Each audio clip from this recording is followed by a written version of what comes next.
Chairman Mominabad town Malik Arif ऐवान ने कहा है कि सिंध हुकूमत ने प्रॉपर्टी टैक्स टाउन्स के हवाले कर दिया है और इस टैक्स से मोमिनाबाद टाउन की आमदनी में इजाफा होगा और टाउन की तरक्की की रफ्तार तेज होगी।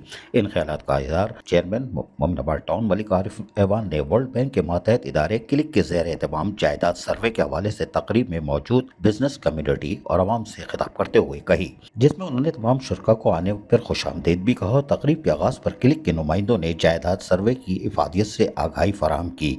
बताया कि जल्द सर्वे के लिए यूनियन कमेटी की सतह पर ऑफिस और टीमें टाउन चेयरमैन की मुशावरत से तश्कील दी जाएंगी, जिससे यूनियन कमेटियों में मौजूद पढ़े लिखे नौजवानों को रोजगार भी मैसर आएगा और मुनसिफाना सर्वे करने में भी मदद मिलेगी। इस मौके पर यूसी चेयरमैन और डिप्टी पार्लिमानी लीडर बल्दिया उज़्मा कराची सलाउद्दीन यूसुफ जई ने कहा कि क्लिक जायदाद सर्वे से मोमिनाबाद टाउन टैक्स कलेक्शन में दूसरे टाउन की तरफ कोई खातिर खा फायदा नहीं पहुंचेगा, क्योंकि मोमिनाबाद टाउन एक पसमानदा टाउन है। टैक्स का निफाज 120 गज से जायद घरों पर होता है और मोमिनाबाद टाउन चंद 100 घरों पर ही होंगे। यहाँ ज़्यादातर लोग 80 से 60 गज के मकानात में रहते हैं।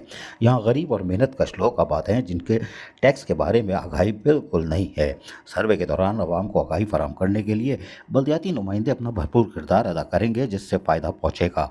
हम मोमिनाबाद टाउन में मज़ीद तरक्की के लिए काम कर सकेंगे। सैयद ज़ैन अली शाह ने शिरका से मुखातिब होते हुए कहा कि पायदार तरक्की के लिए क्लिक के ज़ेर एहतमाम टाउन म्युनिसिपल कॉरपोरेशन में घर घर जाकर आदाद शुमार जमा किए जाएंगे। ये सर्वे रिहायशी, तिजारती और सनती जायदादों का अहाता करेगा। उन्होंने कहा कि सर्वे से टाउन की आवाम में बेहतर खिदमत मुमकिन हो सकेगी।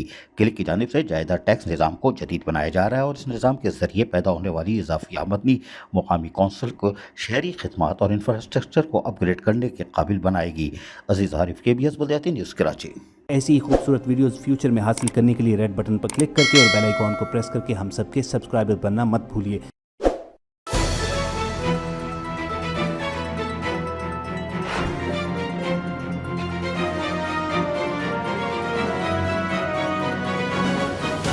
KBS बल्दियाती न्यूज़।